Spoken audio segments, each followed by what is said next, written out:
Hello everyone, my name is Alka. Welcome to Yutika study solution. Guys, आज हम पढ़ने वाले हैं वीडियो नंबर 18, जिसका जो टॉपिक है वो है एनालिसिस ऑफ फाइनेंशियल स्टेटमेंट्स। आज हम ये देखेंगे कि फाइनेंशियल स्टेटमेंट्स के एनालिसिस क्यों करते हैं। ये बेसिकली एक थ्योरी सब्जेक्ट या फिर आप बोल सकते हैं एक वीडियो रहेगा जिसमें हम आज बात करेंगे वीडियो नंबर 18 में। इसके बाद हम इसके प्रैक्टिकल की तरफ आगे बढ़ेंगे। इससे पहले मैं आपको रिक्वेस्ट करना चाहती हूँ कि अगर अभी तक आपने हमारे चैनल को सब्सक्राइब नहीं किया है तो प्लीज़ सब्सक्राइब कर लीजिए, ताकि जितने भी वीडियोस हमने अपलोड किए हैं आपको उनकी कॉन्सेप्ट क्लैरिटी हो जाए और आपको ये वाला जो वीडियो है वो मोर अच्छे से बेटर अंडरस्टैंडिंग आपको इसकी मिले। तो स्टार्ट करते हैं आज का वीडियो बच्चों। एनालिसिस ऑफ फाइनेंशियल स्टेटमेंट ये क्लास 12th में मेनली पढ़ाया जाता है। इसके अलावा अकाउंटेंसी में अगर कंपनी की हम बात करेंगे तो इसके बाद का चैप्टर ये होता है एनालिसिस ऑफ फाइनेंशियल स्टेटमेंट।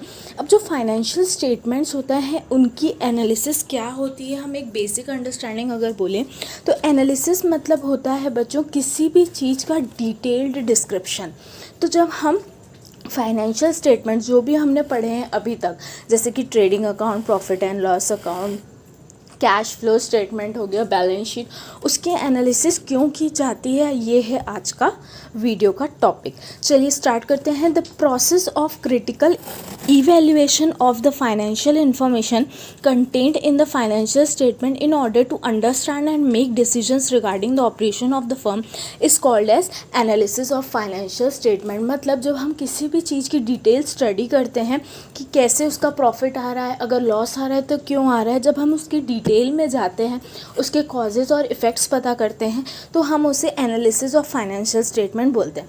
अब सिग्निफिकेंस की हम बात करें तो फाइनेंशियल स्टेटमेंट की सिग्निफिकेंस में अगर हम चलें तो सबसे पहला है फाइनेंशियल एनालिसिस। हम फाइनेंस के बारे में डिटेल स्टडी करते हैं।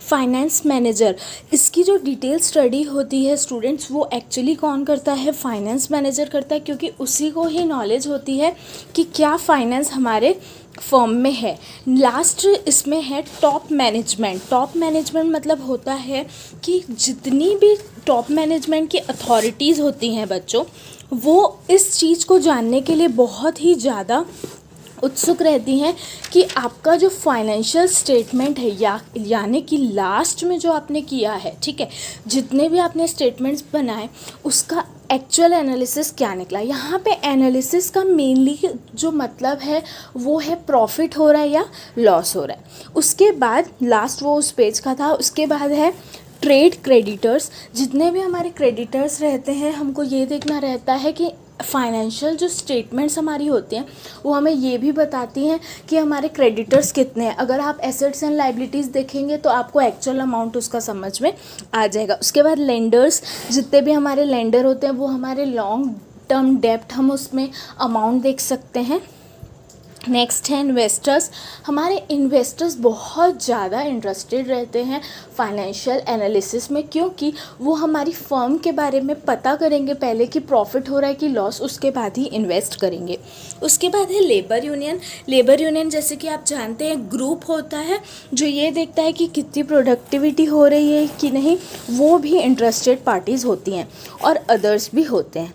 अब ऑब्जेक्टिव्स की अगर बात करें हम तो पॉइंट वाइज अगर हम देखें तो इसमें अगर हम एक नोट अगर बात करें कि ऑब्जेक्टिव इसका क्या होता है, तो ऑब्जेक्टिव यही होता है बच्चों कि हमारी जो फर्म है उसकी क्या पोजीशन है, क्या करंट प्रॉफिटेबिलिटी है। जैसे अगर हम बात करें एक एक की तो हम एकदम शॉर्ट में लेते हैं। जैसे देखिए यहाँ पे लिखा हुआ है करंट प्रॉफिटेबिलिटी, ठीक है, क्या इम्पोर्टेंस है, रिलेटिव इम्पोर्टेंस क्या है, ठीक है, रीज़न्स क्या है, क्या किस तरह से हम प्रॉफिट कमा पा रहे हैं, ऐसे कौन से रीज़न्स हैं जो हमें प्रॉफिट नहीं कमाने दे रहे हैं, और हम एबिलिटी पता कर सकते हैं अपने फर्म की। अब बच्चों बात करते हैं टूल्स ऑफ फाइनेंशियल एनालिसिस की। कौन कौन से ऐसे टूल्स हैं जो आपको हेल्प करेंगे फाइनेंशियल एनालिसिस में। तो देखिए, अगर हम स्टडीज़ की बात करें थ्योरी सब्जेक्ट में तो यहाँ पे हमारे पास 5 टूल्स हैं। सबसे पहला है कंपैरेटिव स्टेटमेंट, फिर है common size statement, fund analysis, ratio analysis और कैश फ्लो एनालिसिस। इसका प्रैक्टिकल आपको देखने मिल जाएगा। जैसे अकाउंटिंग रेशियोज़ हम पढ़ते हैं, ठीक है, जिसमें लिक्विडिटी रेशियो होता है, करंट रेशियो होता है, ठीक है। कैश फ्लो एनालिसिस आपको पता होगा, CFS बहुत इंपॉर्टेंट टॉपिक होता है। जो आने वाले वीडियोज़ हैं बच्चों वो कैश फ्लो एनालिसिस पर होंगे। कंपैरेटिव स्टेटमेंट में हम क्या करते हैं बच्चों, दो जो वो रहती हैं, 2 ईयर्स रहते हैं, हम उसको कंपेयर करते हैं। कंपैरेटिव में क्या करेंगे हम कि लास्ट ईयर हमारे प्रॉफिट क्या हुई और इस साल हमारी प्रॉफिट क्या हुई। कॉमन साइज स्टेटमेंट होता है। ट्रेंड एनालिसिस में हम ये देखते हैं कि कौन कौन से ट्रेंड्स चल रहे हैं, कैसे कैसे हम मार्केट में अपने प्रोडक्ट को बढ़ा सकते हैं। तो टूल्स में कंपैरेटिव स्टेटमेंट है, जैसे देख सकते हैं आप, एक कॉमन साइज स्टेटमेंट है। इसके जो फॉर्मूलाज हैं ये मैं आगे प्रैक्टिकल में आपको अच्छे से समझाऊंगी। इन नोट्स के लिए आप हमारे टेलीग्राम चैनल पे आ सकते हैं और ज्वाइन हो सकते हैं। तब तक बने रहिए हमारे साथ। आज हमने ये पढ़ा कि एनालिसिस ऑफ फाइनेंशियल स्टेटमेंट की क्या कैरेक्टरिस्टिक्स होती हैं, क्या मीनिंग होती है, उसे क्यों किया जाता है, और कौन कौन से ऐसे टूल्स हैं बच्चों जिससे हम फाइनेंशियल स्टेटमेंट का एनालिसिस कर सकते हैं। आई होप ये वीडियो आपके लिए एसेंशियल था और ये यूज़फुल भी उतना ही हुआ होगा। अगर आपके कोई भी सजेशंस हैं तो आप हमें कमेंट करके बता सकते हैं। Thank you so much for watching my video और प्लीज़ शेयर कीजिए अपने दोस्तों के साथ। Thank you so much.